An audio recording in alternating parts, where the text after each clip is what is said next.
For Melbourne.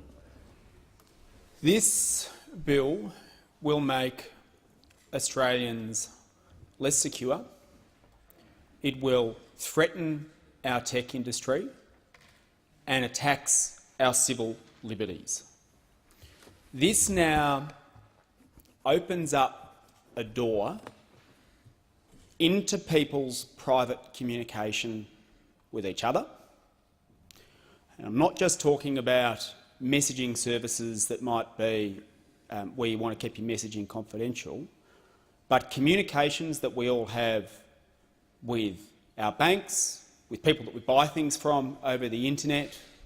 All of this now is going to be required to be able to be unlocked and looked at by government agencies and by others. And the problem is, once you create a door into what are otherwise encrypted and secure communications, you do not know who's going to be able to access that key. And this is why in other countries, when they've looked at legislation like this, they've said no. Actually, the threat of saying secure communication is no longer secure, they said the threat of saying that outweighs any arguments that there might be to allow people to go and snoop on that kind of communication. Any security-related arguments, any arguments about law and order. Because it's a very simple proposition. It's a very simple proposition.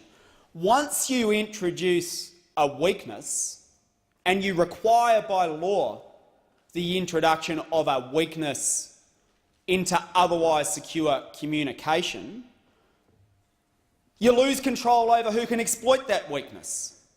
You lose control over who can exploit that weakness. It beggars belief that there is somehow some suggestion from the government or from the opposition that it's okay, we're putting in protections about not allowing systemic weaknesses, and I'll come to that in a moment, and I'll come to these hastily circulated amendments that we're being asked to consider immediately and on the fly. I'll come to all of that in a moment. But the basic principle is there's no such thing as requiring companies to be able to create a key to unlock secure communication that doesn't also create a systemic weakness. Of course it does.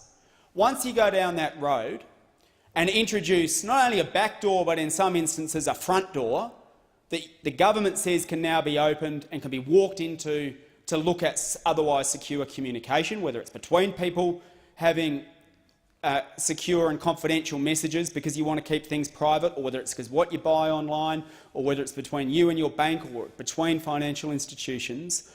Once you say you've got to create that key and allow the door to be opened, anyone can walk through it. And that is a fundamental problem with this bill, and it's why other countries have decided not to go down this road.